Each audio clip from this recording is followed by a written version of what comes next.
Live. I'm Marc Teer, the founder of Black Spectacles, and today I'm again with Mike Newman, who's going to talk through the site planning and design exam. Today we're going to demonstrate how many of the site planning and design concepts show up in this exam in multiple ways, and how you're going to want to sort of approach that knowledge differently depending on whether you're focused on the multiple choice exam or the vignettes.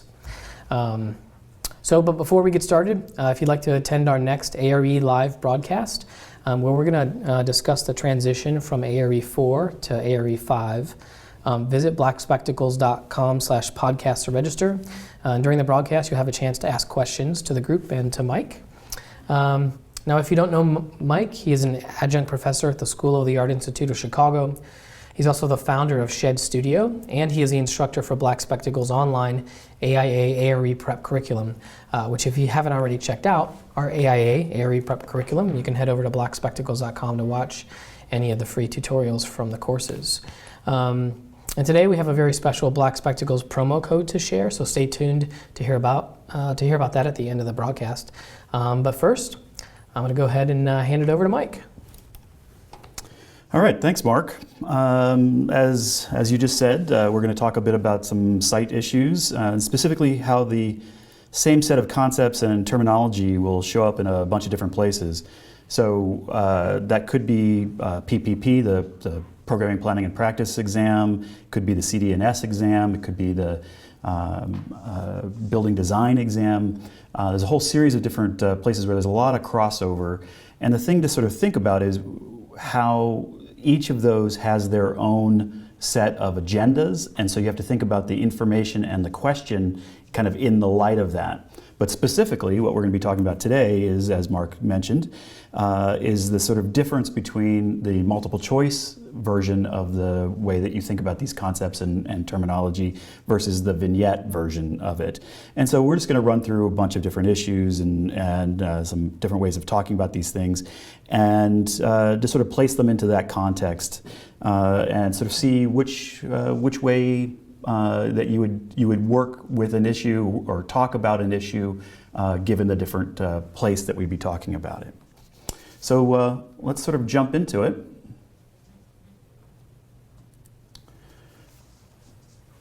So we're going to talk about, here's sort of a little index of what we're going to go through. We're going to talk about orientation issues, which has to do with obviously the sun. We're going to talk about climate issues, a little bit about landscaping. Landscaping in many ways is a very simplistic thing on the exam with a few very specific and deep exceptions.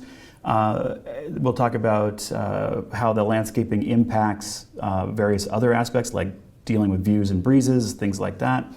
Then we'll also kind of get into more of the kind of designed end of things, so talking about surveys and easements and zoning rules and that kind of thing with parking and driving, pedestrian walks, topography, all of those kinds of topics. So we have a lot to kind of cover. We're not going to go super deep on any of it. That's not really the point of this discussion. The point of this discussion is to sort of get a taste of all of these things, but to think about them in the sort of different ways that they can be talked about. So let's go to our first sort of main topic here. Let's talk about orientation issues. So as everybody knows, when we say the word orientation in the context of architecture, specifically in the context of an exam, you're talking about sunlight. You're talking about where is the sun compared to the project. And when we're talking about multiple choice type questions, specifically on the site planning, but also on the PPP and some of the other ones that it's likely to show up, you're talking about a constantly moving sense. You're talking about the sun is always moving through the sky, and it has a sort of fluid and sort of constant change aspect to it. And so your part of a question about that would always be regarding seasonal change and or time of change during the day. So just as an obvious example, sun is rising in the east.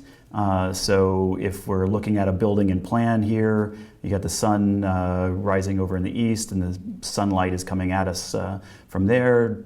get towards the middle of the day. All right, now we're kind of roughly in the middle zone, and the sun is coming at our project that way. And then the end of the day, we're kind of coming at it from the west. So it's moving along. And we're talking about different seasonal aspects. If we were saying what I just drew is fairly kind of a winter version, these same spots might be more like this in the summer. But you get the idea that this is sort of constantly moving. This description, this way of thinking about it, where you're looking at it in plan, and you have the idea of the sort of coordinates, cardinal points, north, south, east, west, that kind of thing, that's referred to as the solar azimuth. That's the angle that is from the polar coordinates. So, the angle off of south, the amount of difference away from south, and it's constantly moving, and it's different every day through the year as it goes back and forth in these seasonal adjustments. Then there's solar altitude, which is, well, how high is the sun off of the ground plane? What is that angle that is going to sort of be able to sort of represent the way that sunlight is coming down at our structure. So two very different aspects of the same basic thing that allows us to place the sun in sort of 3 dimensions. Well, that's all great, and it's really important to think about that in terms of if I want to have solar gain in the winter, but then block it with a canopy or something for the summer. Like, that sense of movement is really important. But on the vignette, when you start talking about site planning vignette, there's going to be an assumption that is a static idea. And the reason for that is not because they want you to think of it as static, it's just because it's too complicated on the vignette to get into any of all of those very sort of dynamic and moving different aspects of these things. So instead of thinking of the sun having a sunrise and a middle of the day and then a sunset, on the vignette, you're really going to think about it only from the south. And the solar angle, solar altitude, is going to always be at 45 degrees. So when you think about that, that means I'm always going to have that be at that 45 degrees, which means the shadow is going to be the same as that height. So that's going to be a 1-to-1 relationship. So there's no reason why they would choose this number other than to make your life easier, other than to make the vignette simple. But it is a little confusing because you have this fairly dynamic version in the multiple choice, and then this very static version in the vignette. So that's the kind of thing that you have to be a little careful about when you start thinking about how these things are being discussed. Now, it's possible in the vignette that you might get some sort of thing where they say the restaurant wants to have a breakfast area where you get sunlight in the morning or something like they might bring some complication into it. But I think the vast majority of the time, they're always going to be expecting you to think of it from the south on the 45-degree angle. So why is the 45-degree angle important? Well, because there's going to be a lot of spots where there's going to be something, maybe it's a plaza, maybe it's a garden, but there's going to be some sort of specialty element that they're going to specifically ask you to say, don't, please put this into the sun. So if there's an existing building that's 50 feet tall and you have a plaza that's supposed to be in the sun, well, it has to be at least 50 feet away in order to be able to get that sun if it's on the north side of the building. So fairly simple and straightforward. None of this is rocket science. It's really just sort of talking about the sort of basic terminology that we're using and then how it differs in these two different places. I'm going to jump on to the next one. So climate. There's two really basic concepts about climate when we were talking about both the multiple choice and even in the vignette. The two basic aspects of this are macro and microclimates. So the macroclimate is talking about regional issues. So when you hear, anytime anybody says macro in this context, they're talking regional. So that means how much snow annually does this place get? How much rain do you get on a average day in a specific month? So it's specific information that is useful to know, but it is regional and therefore not about the exact site. So there's going to be certain things that are going to be very important to know. For example, if there's very little sun, maybe it's cloudy most days. Well, that would be something you would understand as a macro concept. And the macro concept would be very important if you're trying to figure out, is it possible to put solar panels there? Is it possible to have an outdoor cafe? And does it make sense? That kind of thing. But the macro idea is specific in this sort of generalized sense. It's not specific to the exact site. So when we start talking about specific to the exact site, we're talking about the microclimate. So one example of that would be, let's say we've got a bunch of buildings. So you've got all these buildings over here. They're all lined up on a street. And these are relatively tall buildings. Let's say they're all, 100, 150 feet tall. I could be in a very sunny place. I could be in Phoenix or Tucson or someplace like that gets a lot of sun. But if this is my site, from a microclimate standpoint, these buildings are all going to cast shadows on my site. So it doesn't really matter that from a macroclimate standpoint, I get a lot of sun because I'm not going to get sun at the site. So this is kind of like what we just talked about before in terms of on the vignette, the issue is that it's always going to be from the south and it's always going to be at that 45-degree angle. But on the multiple choice, this kind of topic would come in something like this. It would be some scenario, and you should understand the fact that buildings will cast shadows at different times in different directions.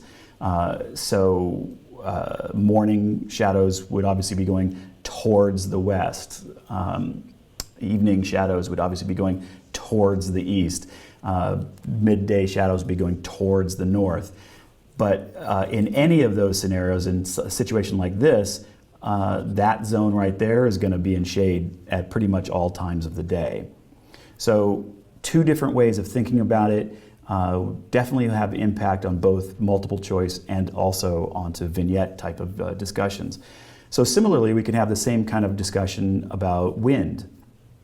When we're talking about macro ideas of wind, the idea of a wind rose is just something that you have a cardinal points, and somebody has gone through the effort of saying, well, okay, today the wind was coming from here compared to our site there, and maybe the next day the wind was coming from there, and another day it was coming from there, and another one it was coming from there, another one was coming from there.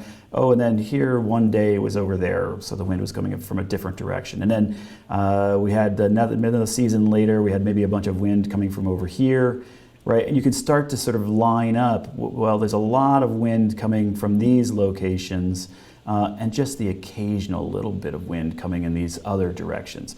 So this is a way of sort of kind of scientifically, just by keeping track over years, understanding where the prevailing winds are coming from. Well, that's a huge deal, especially on big open plains, especially in kind of suburban and rural settings. But when you get into urban settings, like this little sketch that we were just talking about, having the prevailing winds is actually only sort of useful. What you really start to think about is the microclimate aspect of what are the wind tunnels that get created. So if I have prevailing wind that's moving, say, this way, well, the effect on my actual site is likely to be that it's going to be channeled down through the valley that's made by these buildings, and I'm going to get eddies of wind as they swirl through those open sites.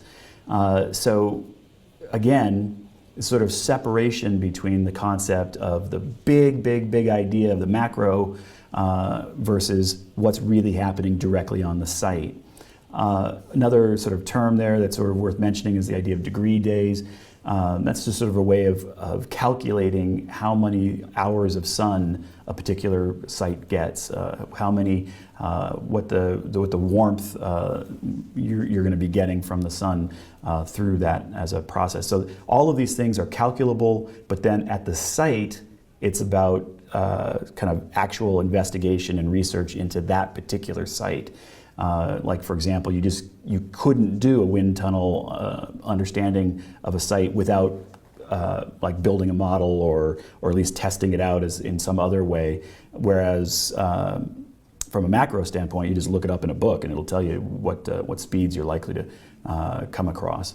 So the same terms will get talked about differently in those two different settings. All right, let's move on to the next one. So we're going to start getting into some of the specifics of the vignette issues. When we start talking about landscaping, there's essentially, for the most part, it kind of breaks out into two simple ways of thinking about it. One is trees, and the other is really everything else, shrubs and plantings and decorative and all of that stuff. And the trees are held out as in a sort of different way, I think partly because they're so long-term and partly because they're so architectural, that they have big impact. They're there for a long time. They have big impact in the same way that architectural decisions do. Whereas the other elements can also have big impact in terms of the aesthetics and all of that. But this is not an exam for landscape architects. So they just don't want to get so into the detail on the stuff that is going to be, very into the minutia. So the issues about landscaping, when we're not talking about trees, is going to be pretty big scale issues. It's going to be pretty, from high above. They're not going to ask you about any plant names or anything like that. They're not going to expect any sort of detailed knowledge about it. But there are some basic ideas that you should have a very clear understanding. The first one that's worth mentioning is the idea of native versus decorative. Native plantings versus decorative plantings. There's a couple of other terms that can get thrown in there as well, but native and decorative are the ones that will show up the most. And the trick here is just sort of, when you think of native plants, probably what most people think about is like prairie grasses and big tall grasses and things like that. And that certainly is true in much of the country. There are very specific grasses that look like that. And if you think about a landscape design that is specifically designed to be using native landscaping, then most people start to kind of picture that very kind of scrubby, grassy kind of look. That's actually not really what the term means. What the term means is that native landscaping is landscaping it's plants that would conceivably already be living in that region. And so anything, whether it's a beautiful flower or whether it's a certain kind of shrub or whether it's a prickly rose or whatever, can all be native if they are literally native to that region. And the entire point is that the reason that you would want to use native plantings is because it is already viable in that particular climate. It is already demonstrated to be viable, and therefore you shouldn't have to add water when you plant them. You shouldn't have to do anything special that's going to allow that the plants won't need any special taking care of because they should be able to live in that region just by themselves. So we're not wasting water, we're not taking potable water and then throwing it out onto the plants and into the dirt. That's one of those things that is a sort of a basic cornerstone of thinking about sustainability issues in this sort of current day, is that there's no reason to waste water so let's not do that. You would be surprised how that was not part of the thinking until just a few years ago. If you said native plantings 15 years ago, the vast majority of architects in the country wouldn't have any idea what you were talking about. It really is a change that has happened. So I know for most of you it probably sounds like, well, duh, but actually you have to be a little careful about this because it doesn't show up on a lot of the guidebooks and things because that's not how they were thinking about these things just a little while ago. So then, okay, what's decorative? Decorative isn't evil, it just means that there are certain places where you have other concerns, where it's not about native, it's not about the amount of watering, but it takes on a very particular and a very important design aspect. So decorative is effectively saying you're consciously using something that isn't native onto the site. It is not saying that you're using something that's beautiful. It's kind of a funny thing, right? They're using the word decorative, but it doesn't necessarily mean that it's a beautiful thing. It just means that it's not native and that you're doing it for a particular reason. And so you should have a handle on the kind of aspects of how that would play into a multiple choice type question. Those issues not going to show up on any of the vignettes. Nobody's going to ask you anything specific about any of the plants or any of that. That's just, it's way too detailed for the vignettes. It's just not going to show up. So let's talk about trees. So on the trees, there are a couple of very basic things which I'm sure everybody knows, but the term deciduous and coniferous. The deciduous trees, an example, would be like an oak tree, something like that. Coniferous trees would be like something like a pine tree, sort of hardwood versus softwood. Amusingly, of course, as everybody's probably heard before, there are plenty of softwoods that are actually harder than some hardwoods, and there are some hardwoods that are softer than other, like it's don't get overly specific about what those terms mean. But these two categories will sort of divide the way that you respond to a lot of the different questions that come up that have to do with landscaping. So, for example, if we're going to have on either the multiple choice or on the vignette, anything that's talking about view control. So let's say we have a loading dock and we don't want the restaurant patrons to be looking at the loading dock, and we're going to do something about landscaping. Well, clearly I'm not going to use a deciduous tree that has this sort of large full canopy, but I can see straight through if I'm standing over in the restaurant. I would use for view control, this is probably the worst coniferous drawing ever done, but you get the idea. I would use this sort of pine tree type of coniferous tree because that same view is going to get blocked down where the views are important. Is it true that all deciduous trees are going to have a big clear space before the canopy starts? No, that's not always true, but it is true in terms of the exam. It's how we talk about it on the exam. Is it always true that all coniferous trees will be solid way down close to the grade? No, it's not true. Is it true on the exam? Yes, it's true on the exam. So this is how we talk about trees on the exam in order to give a sort of clarity to the difference of what the point of using these landscaping elements is. So a similar way of thinking about it, sort of view is one example, but another example would be sort of wind control. The deciduous tree will actually impact wind. It'll slow and create turbulence and create different pressures, a bunch of those ideas, but it won't do it when you really want it. When the winter is at hand and the leaves have all dropped off, the branches will make a difference in terms of how the wind is going, but it's not going to have that solid feeling that the coniferous trees will. So when it comes to wind, anytime anybody mentions wind, you're talking about a coniferous tree. You have two choices usually on the vignettes, and you should definitely choose correctly.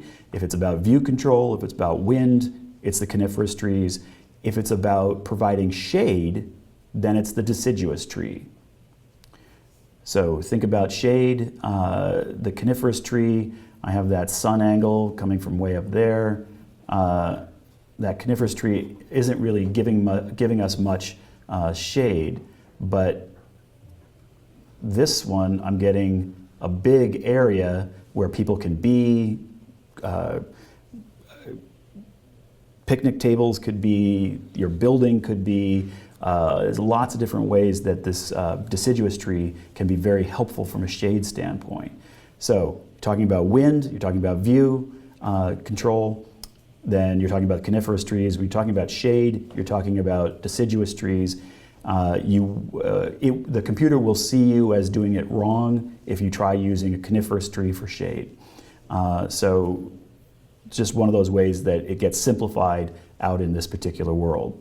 Now, one of the reasons I say that gets simplified is, well, let's say you're comparing a 35-foot tall, on a maple tree or something, and I'm comparing that to a 70-foot tall pine tree. Well, clearly that 70-foot tall pine tree is going to cast a pretty long shadow. So these things actually are much, much more complicated out in real life. But for the exam, they're going to be simplified. So keep it in mind that they're simplified and use that to your advantage. A couple of other terms that come to mind you should be comfortable with. One is the idea of the drip line.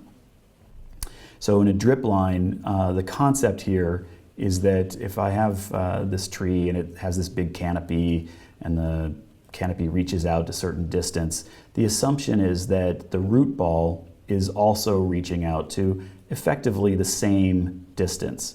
So as the water would drip off that edge of the canopy, that in sort of presumably a sort of circular plan on the site plan is going to be the area that you don't want to disturb, because I don't want to mess, I wouldn't want to dig into this ground to put in, say, a foundation or something, and therefore damage that, that root ball and therefore kill the tree. So by thinking of this line as the important line, this very far outside most point, what that's saying is no buildings, no roadways, nothing goes into that distance. Now, if you're on the vignette and it's very close and you just clip a little bit, I don't think you're going to fail because of that, but that's something that you really want to try to not have happen. You want to try to keep roads, buildings, and things away from the drip line, because the drip line is the root line. There's also a couple of important concepts that will show up, the idea of formal relationships versus informal relationships. We'll talk about it in a couple spots here, but I think this is fairly self-explanatory, but it is important to say when you read something like formal or informal on the exam, take it very seriously. It is not a sense that they're going to say, they're not going to be loose about a term like that. If something says formal, that means the trees line up. If it says informal, that means there's no pattern. It's not going to be halfway in between. It's not going to be some of the trees line up. Again, for simplicity's sake, they go out of their way to make these things clear, which is actually kind of funny because, of course, they're not clear at all because they never explain themselves. But the idea is that they make these things very clear. So if it says formal, that means all your trees line up. If it says informal, that means there's some other grouping that is not decipherable to a geometry. And then a kind of interesting other relationship, which will show up in both the multiple choice and potentially, though not always, on the vignette, is the idea of security. And so what does this mean? Well, the simple way, the way that it might show up in terms of the vignette is very much about the kind of view control. So we talked about how somebody in the restaurant may not want to be able to see the loading dock, and so using the coniferous trees to block that view. Well, if you flip that idea and you say, okay, instead of it being a loading dock, maybe this is the sidewalk or something at the street point.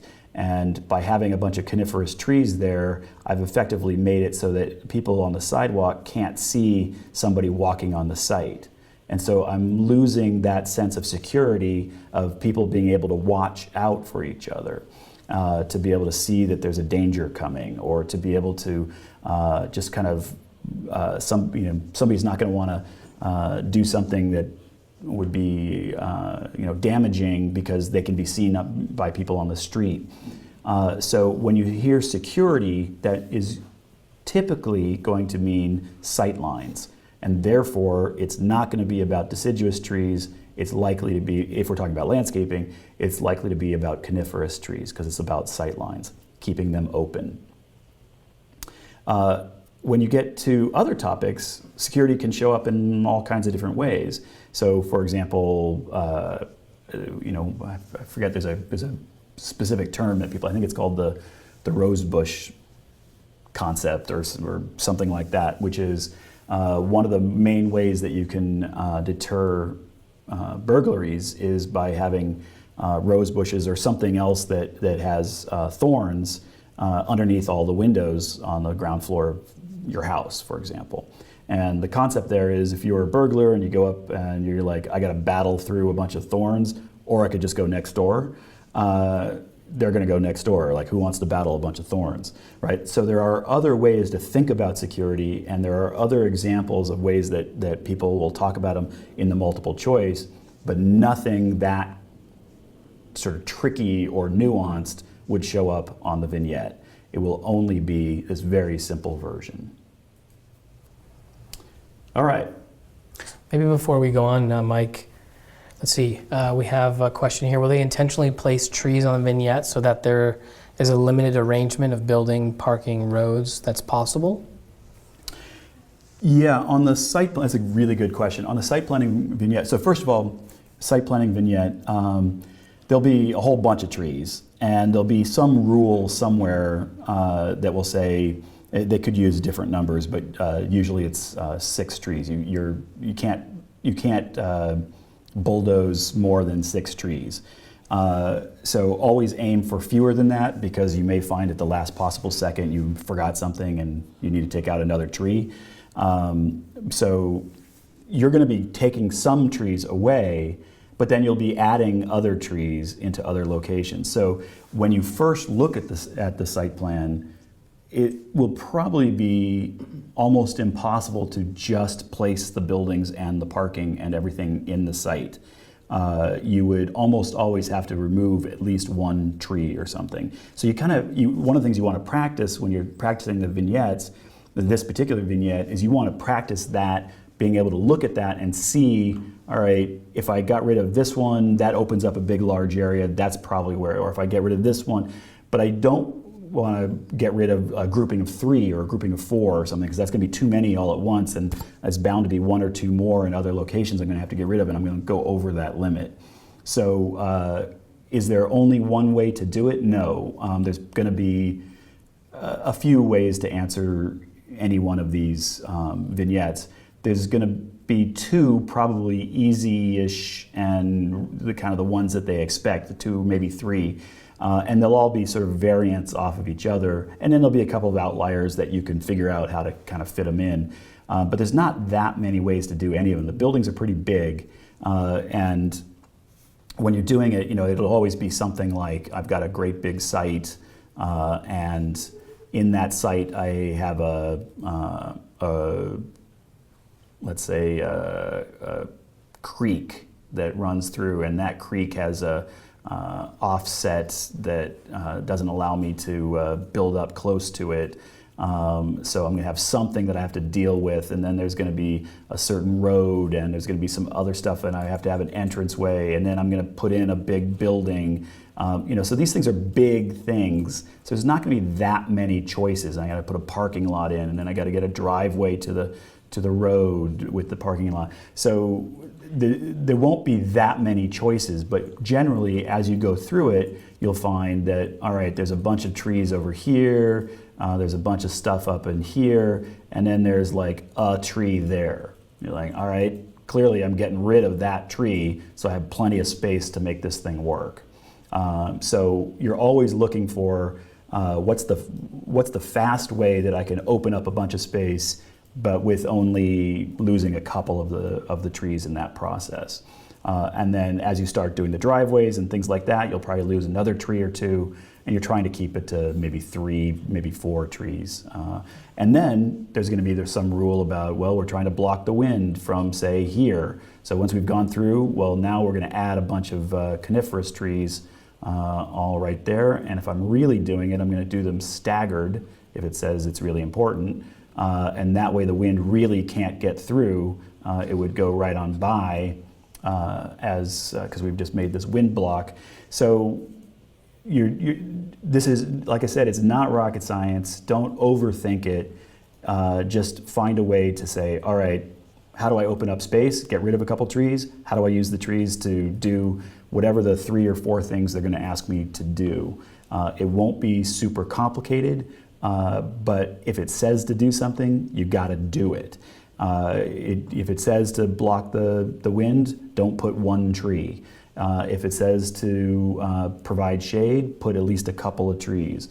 You don't want to go too nuts. If it says to block the wind, don't put 150 trees in. You're talking maybe 5, 6, 8 trees, something like that. Don't go any more than that. Okay, great. We have quite a few other questions, but I think maybe we'll keep going here, and then we'll regroup on these remaining questions. Okay, so quick, some of the terms that we should run through when we get to kind of the technical stuff. We started to talk about them on that site planning vignette, so let's just kind of use some of these terms correctly. One of them is you should have a very clear understanding of the difference between a survey, a plot plan, and a site plan. So a survey is a legal description. So that is a very specific, has a very specific legal concept. It fits into the contracts. It fits into the ways that the different entities are working with each other. And it has a particular kind of meaning. And a survey can only be done by a surveyor, which is a professional, so it's somebody who has their own stamp. And the reason that that's done so, because it sort of seems like, well, you could get anybody to just go out and measure and do a bunch of stuff, right? Well, no, there's actually very specific legal ramifications. There's a lot of research that goes into it. You have to sort of understand the way that not just how the land, where the borders are and how the land form is, but how that fits into an overall legal context. If you actually read through your surveys, you'll be kind of amazed how much interesting information is on them. It's all kind of buried in there, so it's a little hard to know unless you really kind of decipher it. But the surveys, as I said, are legal and have a very particular meaning, and they're from a particular person. They're from a particular professional. A plot plan is also a legal description, but it's not from a surveyor. So it doesn't carry the same weight. It's more of a legal description that's for kind of descriptive purposes. So, you might do a plot plan. Maybe somebody says, well, what's on the site now? And you kind of draw out, well, this is what the site actually looks like right now. Well, that's not a surveyor, that's not a professional whose job it is to do a legal description, but it looks kind of like a survey. So you have to call it something, but you can't call it a survey, right? So that's a plot plan. A site plan, well, that's what you do, right? That's what architects do. Site plans have their own way of representing information. So surveys are going to be done usually in decimal feet, and at least in the United States. Site plans are going to be done in feet and inches, just as an example, right? There's different ways that we start to think about these things and how they, the tool by which they get used. Site plans are going to be about a proposal, usually. Plot plans are going to be about what's there, and surveys are going to be about what's there. You can't do a survey for something that's going to show up in the future. That doesn't make any sense. It has to be something they can survey because they're legally saying this thing is here, this fence is here, this building is here, this driveway is here. So, okay, that's just to say don't get confused by the terms. If you have a multiple choice type of situation going on and they're talking about and they mention one, they say site plan, that's you. They say survey, that's somebody else. And kind of specifically, if they say survey, that's somebody else who's not even hired by you. That's somebody who's hired by the owner. So obviously when we're talking about these issues, we talk a lot about zoning, we talk about site planning. There's going to be lots of zoning issues. Some of the terms that are likely to show up are things like zoning setbacks. So I might have a side yard setback or a rear yard setback or a front yard setback. And that's a way that the zoning allows for different approaches to be able to create different types of districts so that there are places where we want to have a lot of density, then we're going to have very small, if maybe even zero on the setbacks. There are going to be places where we actually want to have less density, and those setbacks are going to be much larger. There's nothing sacred, there's no reason why a setback is meaningful other than setting up that idea of the difference in density. And you do that in order to provide different choice for people, in order to help increase the likely ability of a commercial district to work. If I have a very spread out commercial district, it may not work as well as if it's very dense. Making certain kinds of places where I really want to have, for example, public transportation work. I would want to have more density. If I'm not so worried about public transportation, then I can have less density. So the zoning is all about those kinds of issues. Telling you can build on certain parts and not build on other parts. A couple things to say about that though. So we talk about something like a zoning setback. Zoning setback will say something like, okay, there's a side yard setback of say 10 feet in a residential district. Does that mean you can't build anything in that 10 feet? It probably means you can't build any primary structure in that 10 feet. It may well be that you can put a driveway. It may well be that you can even put a garage. It may be that you can put a gazebo. There's all sorts of things that often can be in the setbacks. So you have to be very careful about what the terminology is and what the definition is. Another one that will show up a lot is the idea of the building limit line. And that's a term that doesn't really show up in the world that much. Mostly you're talking about setbacks, but occasionally you'll talk about building limit lines. And it's similar to a setback, but it'll have its own set of rules. On the vignette, there'll be a bunch of rules about what can fall beyond the building limit line and what can't. Obviously, any building element can't fall beyond the building limit line, so I can't put a building there. They're not going to give you a vignette that requires you to understand accessory buildings or things like that. They might give you a multiple choice question that requires you to understand that, but they're not going to give you a vignette that would force that. So there are plenty of times when things can happen beyond those lines, but you have to be very careful about what is allowed to happen. On the vignettes, it'll say. On the question, multiple choice type question, you have to kind of read between the lines of what they're actually talking about. One other thing that's kind of related to this is the idea of the easement. An easement is something that looks an awful lot like zoning, but it isn't zoning. It's not a setback. It's not anything that has to do with the, no municipality has said, okay, here's an easement going through. An easement is a contractual relationship between a landowner and somebody else.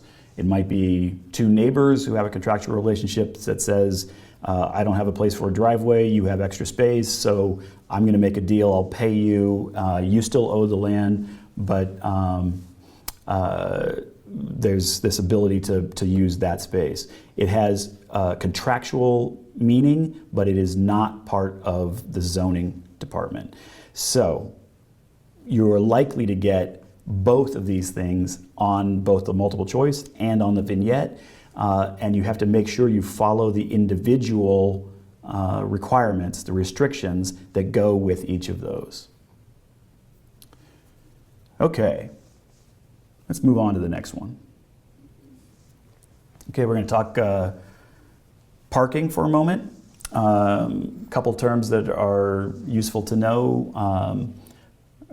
One is the parking. Typically, if somebody says, hey, we've got a 10-car parking lot, you'd say, all right, well, that's somewhere between 3,000 and 4,000 square feet. And I know that because I can use a rule of thumb, somewhere between 300 square feet per car and 400 square feet per car. When we're talking about parking layouts, the parking lot that, unless there's some very specific reason for you to do something different, you will almost always be talking about a 19 by 9, possibly a 19 by 8.5, possibly a 19 by 8. It depends on the use. If it's cars where aren't going in and out very much, it might be as thin as 8. If it's a place like a grocery store or Home Depot or something where cars are going in and out constantly, it might be as wide as 10.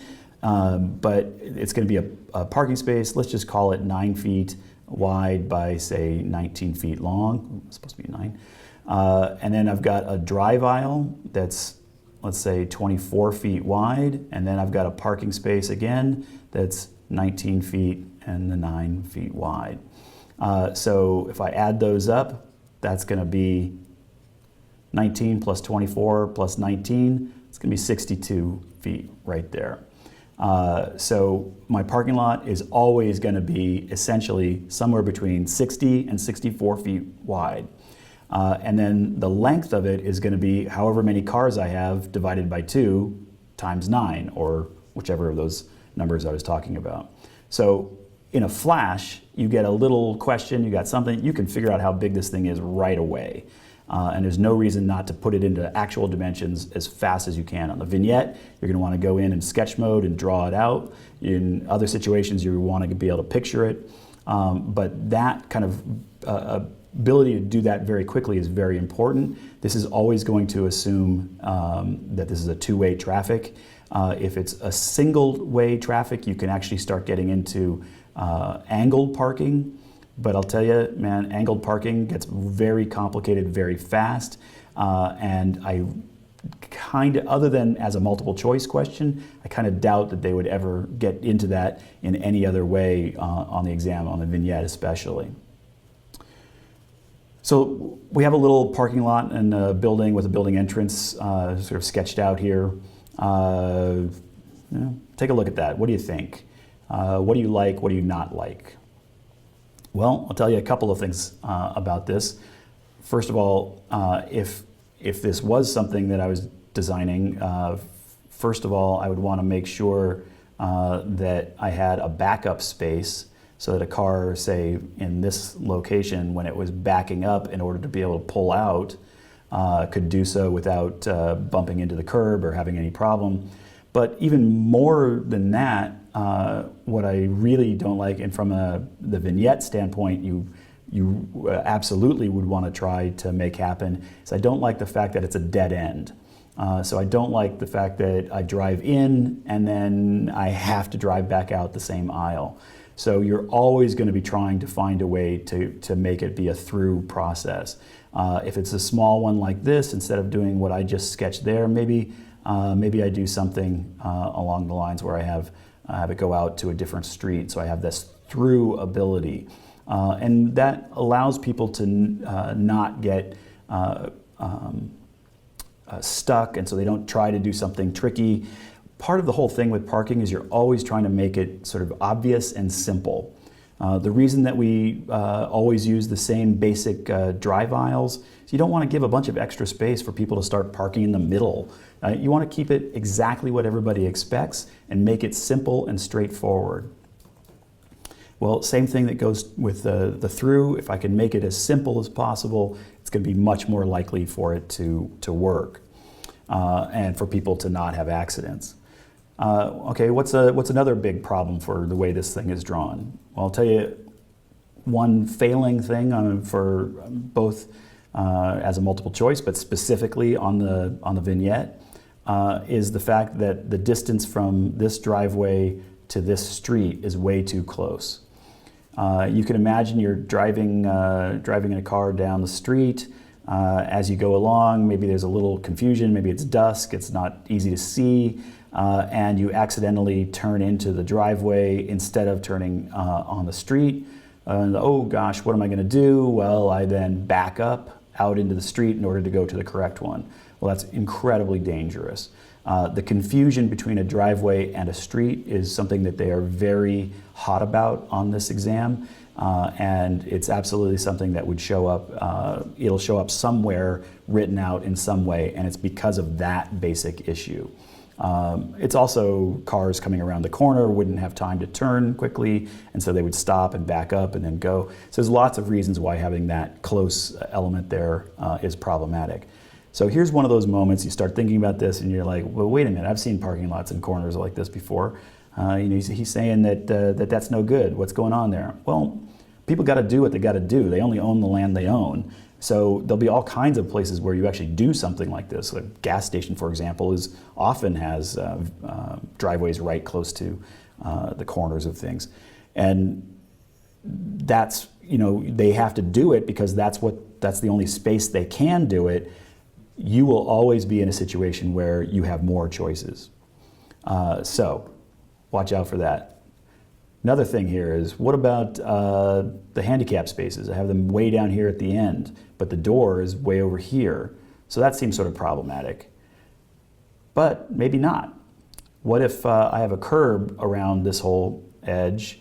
Maybe there's even a height difference here, and I can actually make this zone be the ramp up in order to get to the correct height. At that point, then this is actually a perfectly good relationship for that handicap space. This space over here that I have to go across a drive aisle in order to get to the building, that space will never work. Don't ever do that. You don't want to do it in real life, and you definitely don't want to do it in the vignette. A couple other sort of quick concepts. One is the idea of loading. If I have a situation like this where I go through that in order to get to, say, a loading dock back here. So every truck is driving through in order to get to there and then driving back through. That would be a problem as well. You always try to separate loading from the parking. You may not separate them at where the driveway actually connects to the street in order to reduce how many curb cuts you have, but pretty quickly you want them to get separated.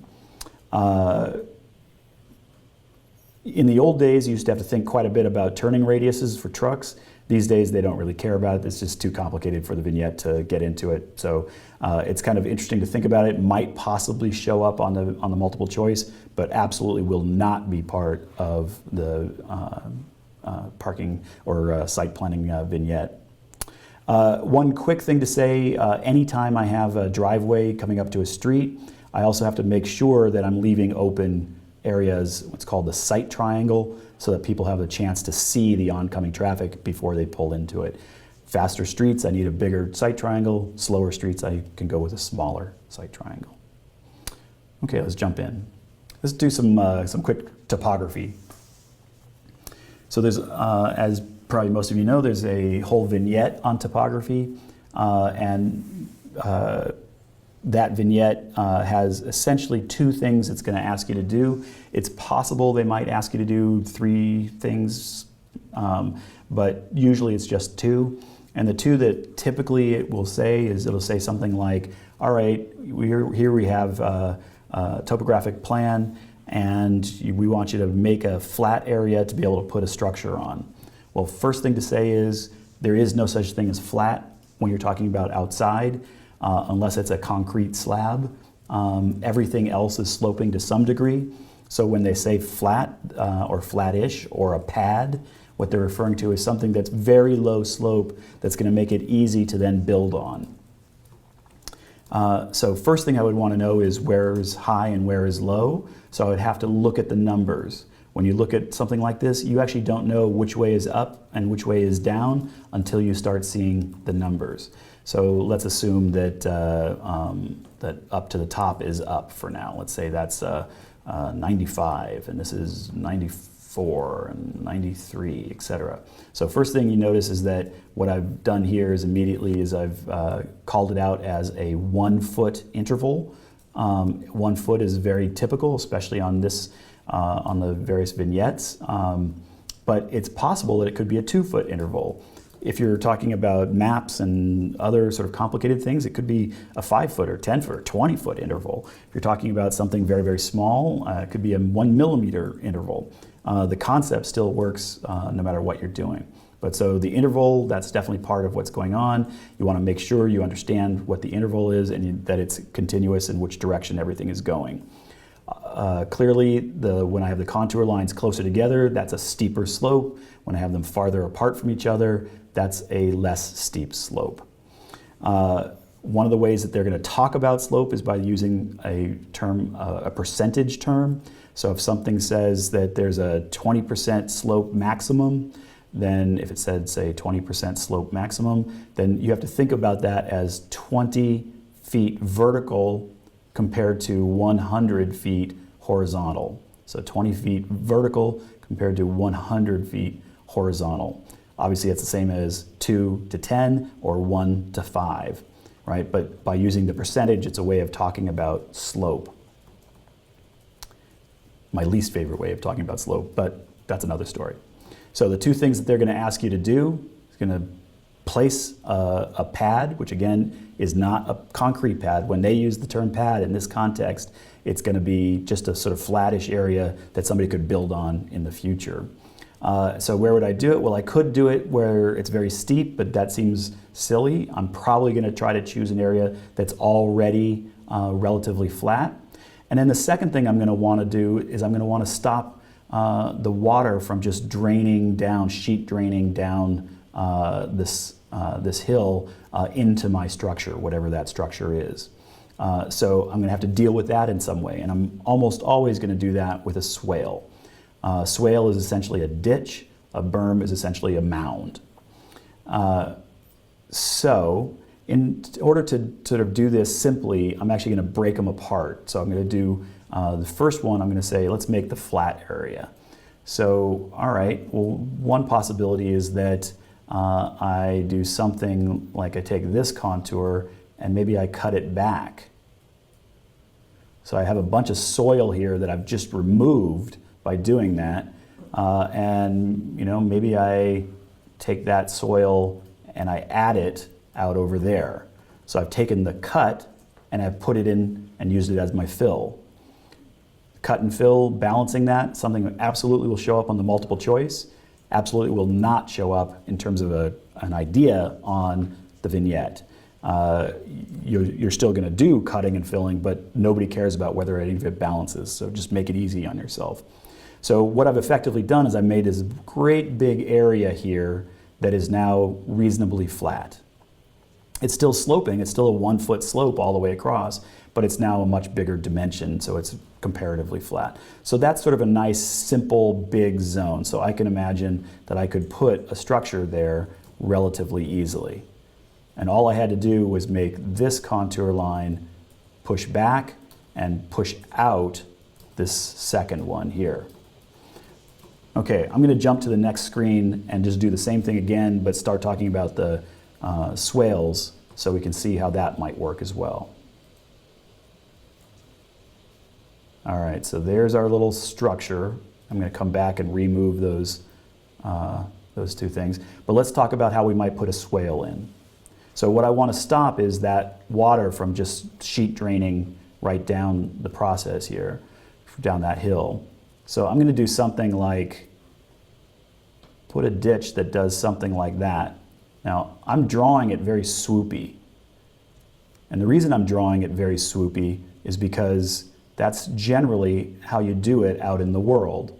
And you do that because you're not using straight lines because people want things to sort of look natural and fit into a landscape. On the vignette, and we'll look at a quick example of it, on the vignette, it'll be very pointy and straight lines. That's just because of the nature of the program, not the nature of making a swale. So I have these swoopy lines. What I've done is I'm digging out, I'm cutting into this ground plane in order to have a place for the water to go. And maybe I might do it also on the other side. So I'm digging across, and maybe I've got a little bit there. So any of that water is going to come down and find this path, this faster path around my structure. So now I'm going to start combining these two together.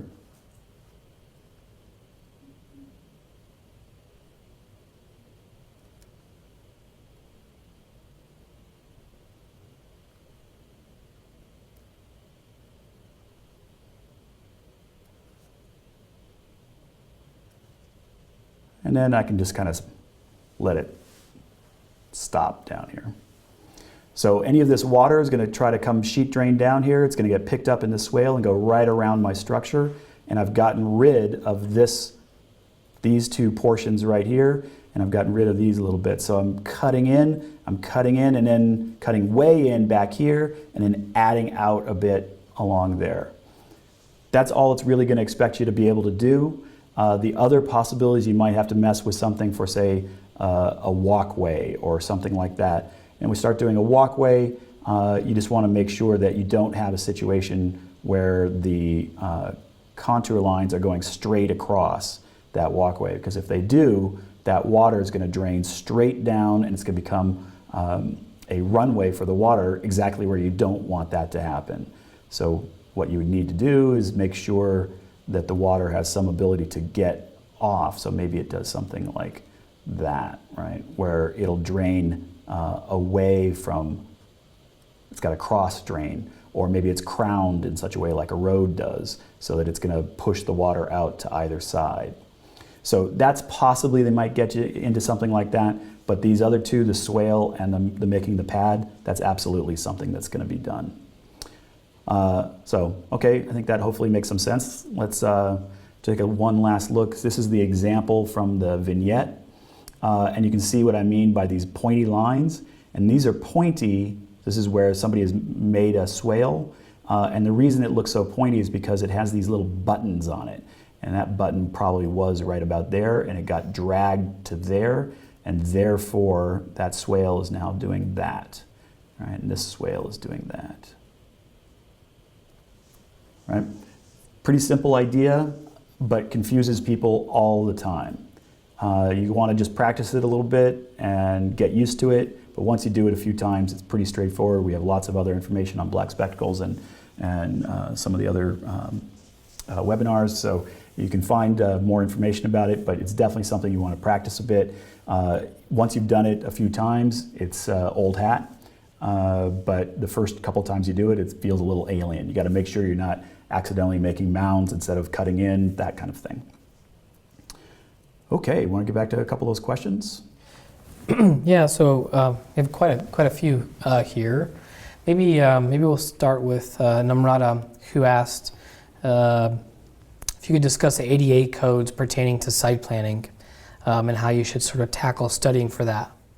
Well, so the big thing about the ADA codes in terms of site planning is going to be ramps, because the ramps are going to be the main.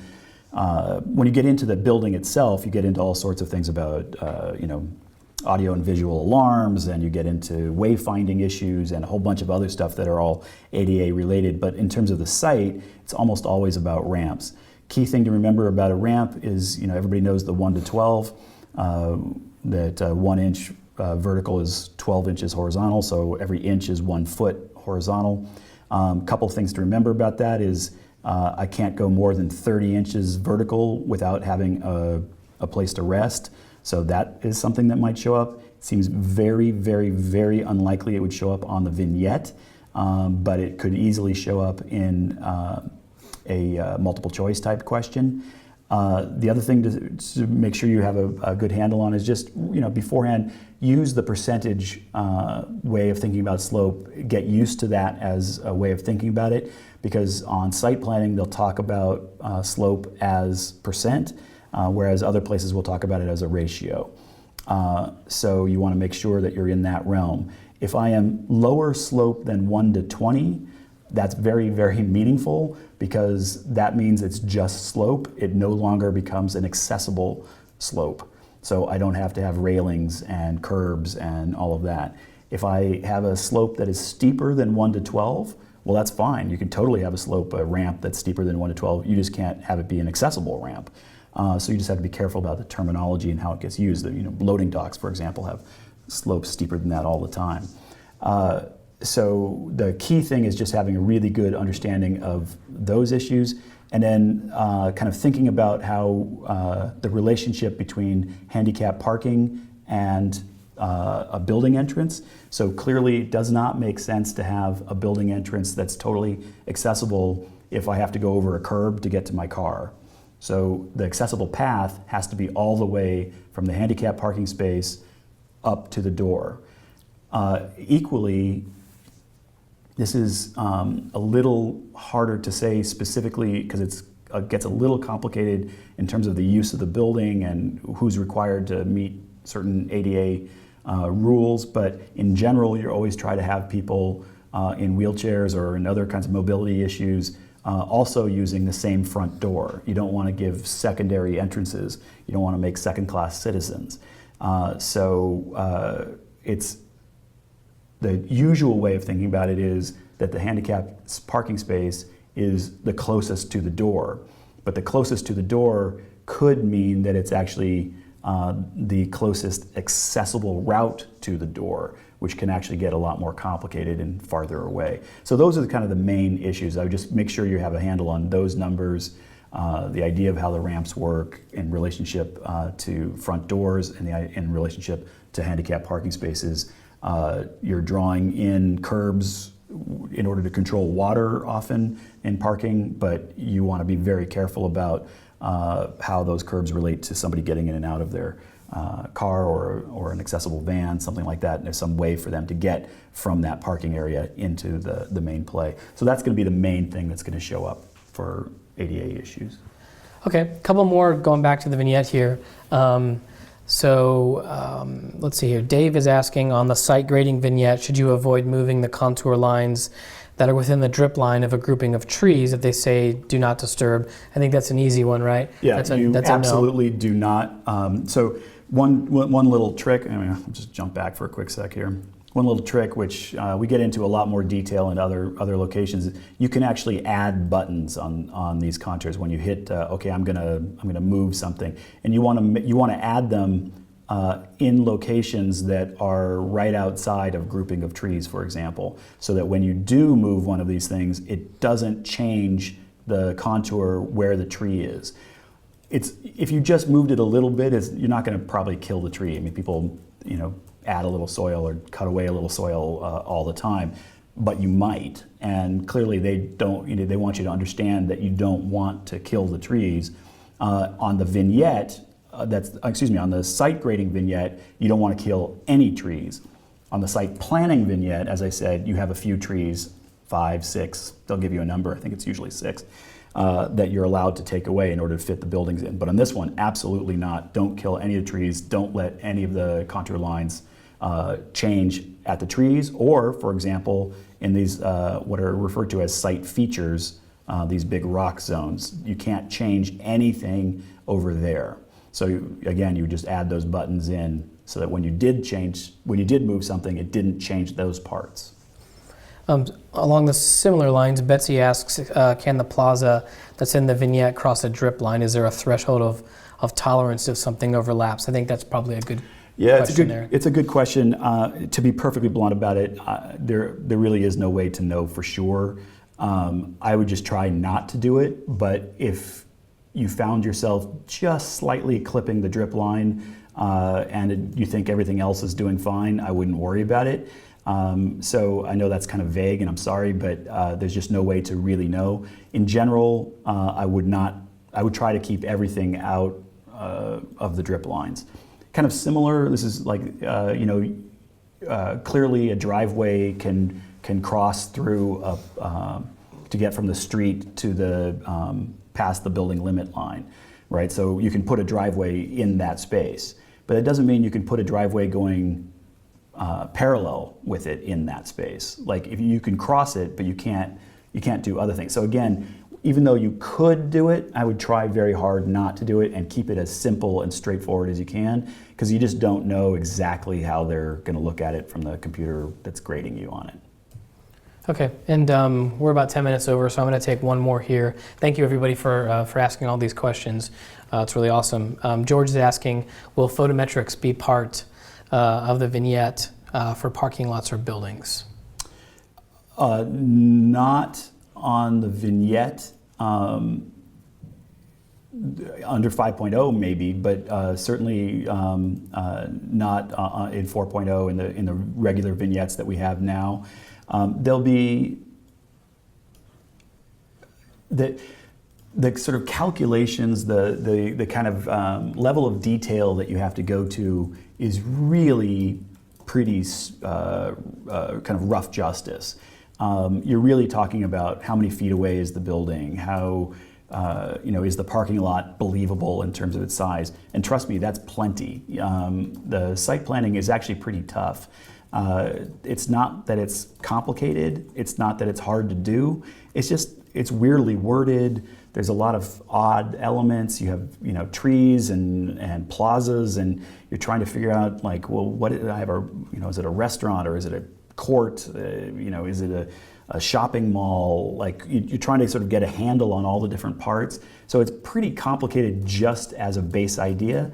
And so the gist of the specifics are actually very simple, and they've been specifically simplified in order to not make it difficult to do.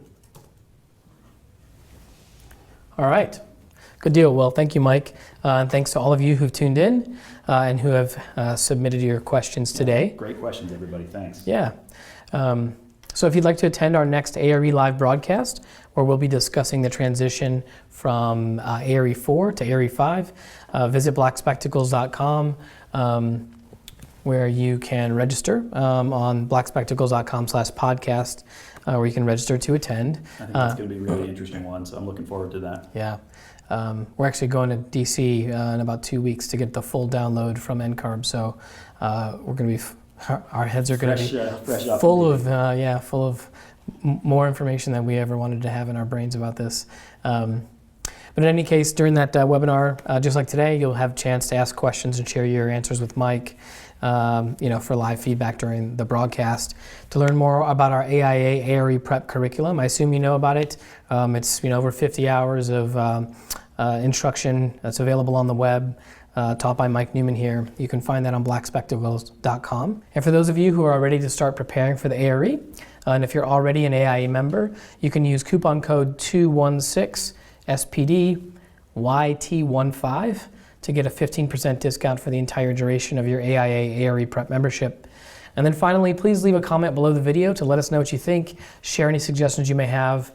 As I always do, I promise we'll read every word that you write and use them to tune our next episodes. So thanks for watching.